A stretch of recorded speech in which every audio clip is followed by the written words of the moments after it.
and tea. Today's episode, I decided I want to give you guys a small room tour, apartment tour type of vibe.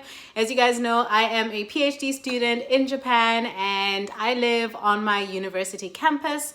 This is not the only option that people have here. Some people do live off campus, but I chose to stay. And yeah, there are many reasons why. But so I just thought to myself, hey, why don't I give my viewers a little sneak peek into where I live and how everything is organized. I don't know, because maybe you're curious. Maybe you want to know what what campuses offer to their graduate students and stuff like that. I don't know. Maybe you're just nosy. You are nosy. And I welcome that. So welcome everybody. If you are new here, we like to have fun on this channel and also educate. So we talk about all things being an international student in Japan. We travel and we also talk about science a lot and things about PhD and all of that. So if you feel like that is your vibe, please stay tuned. Maybe give this video a thumbs up, and if you like, you can subscribe as well. Okay, so let's get started with today's room tour. We are gonna start this tour right in the kitchen. I do have dishes sitting on my rack, which will be removed before I sleep tonight, so don't come for my edges. But yeah, we've got the kitchen sink, we've got some basic cabinetry. Cabinets. We have some basic cabinets where we store our food and plates and things like that, and we've got those as well under the sink. We've got a gas stove. We've got a gas stove right here with 3 burners on there, as well as a fish grill.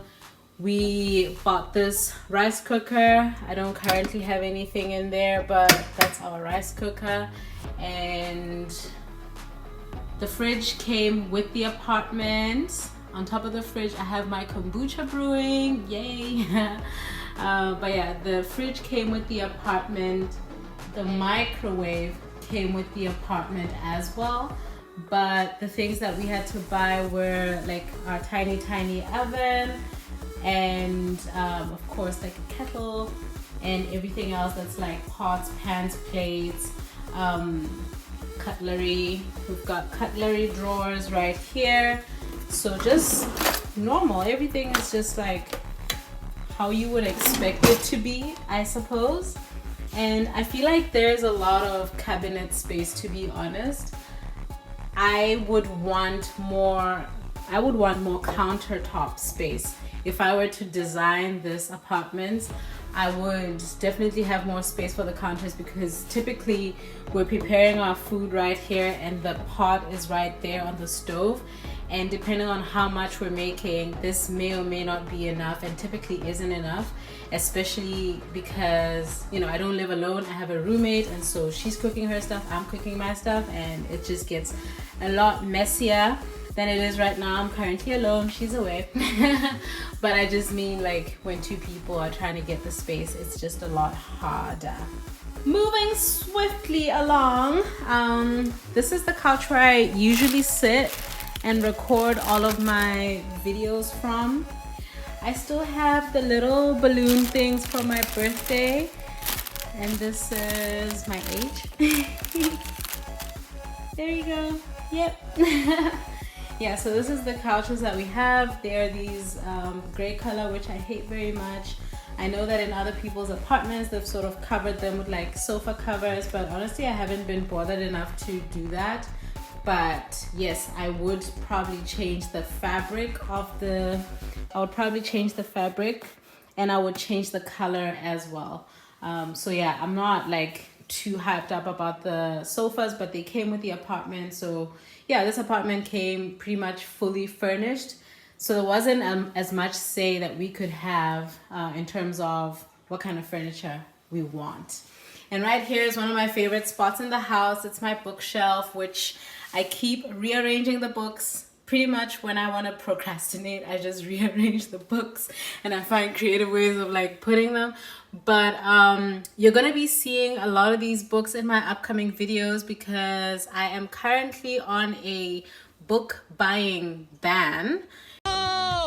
For the reason that I have a lot of books here that I have not read. I won't get into which ones are which, but just know that all of this is very properly categorized into like books I have finished, books I am progressing in, books I haven't touched, and like which ones are priorities and such. So yeah, I will talk about this in like my future videos when I describe the books. But yeah, this is one of my favorite corners of the house, and this bookshelf did not come with the apartment. We bought that ourselves. And then the apartment also came with this very nice dining table. I kept everything pretty much how we usually keep it. I didn't try to spruce up the place too much. As you can see, stuff is pretty much everywhere. This is the book that I'm currently reading. I will be reviewing this book very soon. And this is my roommate's collection of seashells from the sea, like proper seashells. And this is one of my Japanese practice books that I still need to get to, and I just put it there so that it's a constant reminder that I haven't touched it yet. But this is a very nice table that we also got with the apartment, and we've hosted many a lunch, many a brunch and breakfast on this table as well. Now when it comes to the sofas, there's actually two of them. We've put them kind of on opposite sides. So we have this one as well, which is, yeah, I'll give you guys a wider view so that you see how we've arranged in the house. It's nothing special, but yeah, same sofas, different cushions. And this sofa specifically, as you can see, this is where we just walk in and we leave our bags and everything. This is my very nice duvet for when I feel cold but I don't want to turn on the heater. I just kind of warm up with that little blankie while I watch movies or series on my laptop. So yeah, this table is also really nice. We put our food, we put our laptops on there while we're working, and it's just a very nice addition to the space. Yeah, obviously we got that ourselves. And we have a lot of tables. Now that I'm thinking about it, yeah, we also have, yeah, we have a lot of tables because, so this small table came with the apartment, and yeah, that's like our electronics table. Plus also, I'll show you a nice thing here. This is our snack box. So these are all the snacks, well not all, but these are the common snacks that we have in the house, because my roommate and I have snacks that we don't share, and then we have snacks that we do share. So this is where, yeah, we have cookies. There's chocolate. This is chocolate from Kazakhstan. It's really, really nice, but it's really big, as you can see. Yeah, just a lot of stuff, man. I would say it's a lot of sweet stuff. These are beans I got in Ishigaki in December. I haven't gotten to them yet. These are snacks from the US from last year. Haven't gotten to them yet. This is actually for my birthday, I think. Clearly haven't gotten to it. And this one, this is the most recent snacks that I got from my friend who is in Kobe. He got me this snacks. This is like a,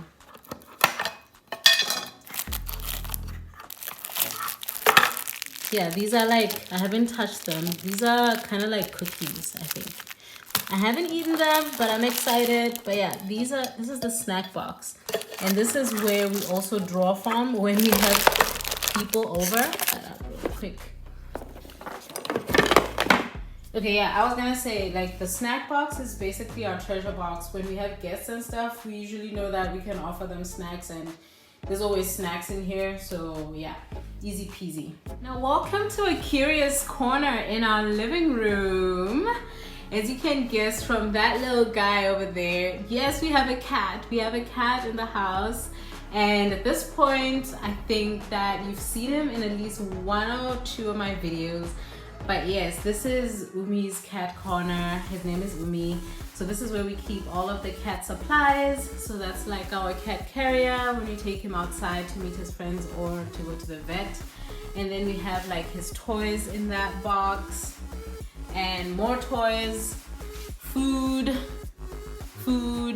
litter. And then this is the tiny human part. This is my yoga mat, and that's my roommate's yoga mat. So yeah, because we also use the living room for exercise if we're doing indoor exercises, so it's just easier to keep the yoga mats right in here rather than having to drag them from the bedroom to bring them out here. The cat island, we also have his food is right here. I just gave him food like maybe 2 hours ago, so he hasn't like eaten much of it. He goes and scratches all these, and he likes to play in here. And in here specifically, he likes to just sit and stare at us as if he owns the place, which, you know, he does. Our final table, we have 1, 2, 3, and this is the 4th table. I think, how would I describe this table? It's like our welcome table, you know? We've got like a fruit. This is my water bottle. I just put that here after I came back from work. But it just has like essentials. Do you want a snack? Here you go. Do you want some tissue? There you go. There you go. Are you stressed? Here's a stress ball. Also, we got mail, you know? So, yeah. And then we have like this nice little bouquet of flowers, which honestly I cannot even take credit for, because my roommate does this thing where every time she goes shopping to this place called Daiso, she adds a new flower to the collection. And it started off really small and I didn't notice, and apparently she was experimenting on me to see how many flowers it would take for me to notice that she's been adding one each time. Yeah, it took me a while. And these are her Pokemons, and some incense and scented candle. Yeah, and incense holder. So we do like a house that smells good. You know, we have a cat, so we don't want a house that smells like a cat, technically. And we don't want a house that just smells bland. We like it to smell sweet and interesting. Right, okay, we're gonna move on to another part. For some of you, I know that this is gonna be a real shocker. In Japan, people do not wear shoes inside the house. So typically when you enter somebody's door, you will find like a shoe rack right next to the door, and that's for you to like take off your outside shoes and put on the inside shoes, or you can go barefoot or with socks in the house, it's okay.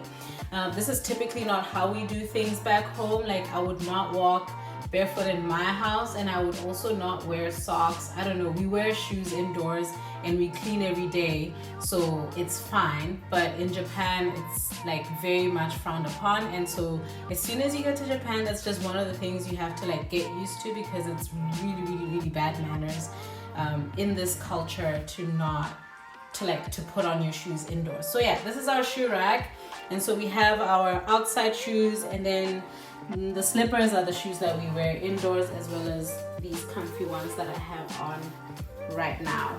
So I wanted to give you guys like overview of like what it actually looks like from the door. You get in, there's the kitchen, and this is the entire layout of the apartment. Beautiful.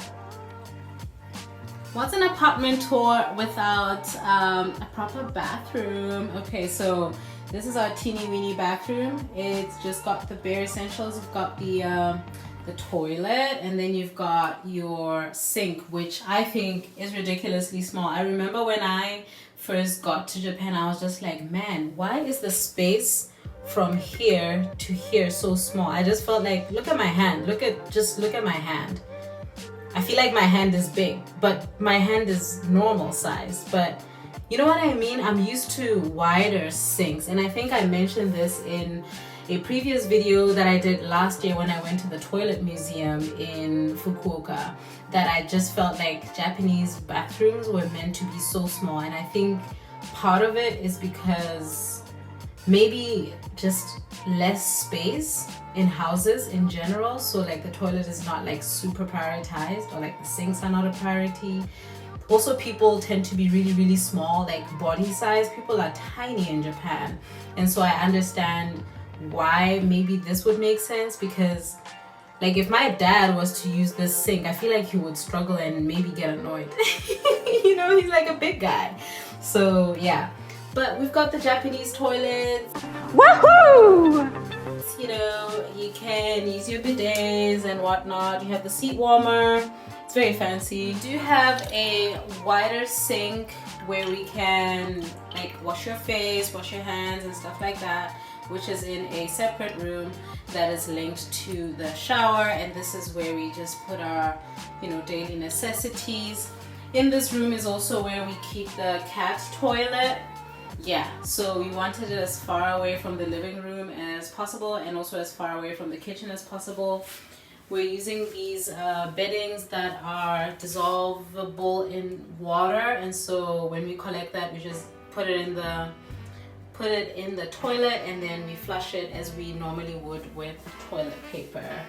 All right, I think the last bit is gonna be the shower compartment. So we have a bathtub and a shower. Not everybody has that set up.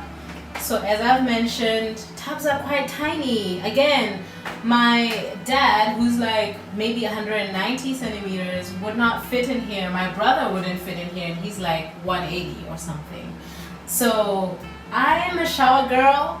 My roommate likes taking baths. I'm like, you go girl. But if I'm gonna take a bath, I like a bath that is very like relaxing, where I can actually just, I don't know, like stretch out. And but this is quite tiny, so it's okay though. We do have the shower head here as well, and so we can always just use that. Boop, boop, boop, boop, boop, boop, boop. Yep. Okay, so I hope that this tour gave you kind of like some ideas of what you can expect when you are going to study abroad or like going to graduate school. Obviously, every university's offerings will be different. Your living situation will be different. And so you can't really use this as sort of like a blueprint for anything. It's just for, I guess, for entertainment purposes. So yeah guys, this is what a 2 LDK apartment looks like on my campus. So 2 LDK is 2 bedrooms and then a living and a kitchen. Living, dining, kitchen. Yeah, so some people have different arrangements, so not all the apartments are made alike. Some people have 3 bedrooms, and therefore it's like 3 people living together, sharing kitchen, dining, and living room, and then each of them have separate bedrooms. And you also have the 1 LDK, which most people want to have, but they are in like, they're so scarce and so difficult to like get into them. So because they just did not build a lot of them, the more common arrangements are having like 2 LDK or 3 LDK, which means 2 roommates or 3 roommates. I'm in a 2 LDK, which is very nice. I live with only 1 other person, so it's not that stressful. It's okay, you know. Yeah, but these are just some of the arrangements that you might find wherever you end up, and I hope that this was really helpful for you and your planning for the future somehow. Yeah. Okay, that's it from me guys. I hope that you enjoyed this video and that you enjoyed the tour. So if you have any questions about like living situations, how to find apartments, blah blah blah, please let me know. And if there's any like component you would like me to expand on, or like any other type of video that you want me to do in terms of like living experiences in a foreign country, let me know and I might just do that. So give this a thumbs up if you enjoyed the tour, and come back next week, same time, same place, for another fantastic and entertaining video from myself. See you next time. Bye bye.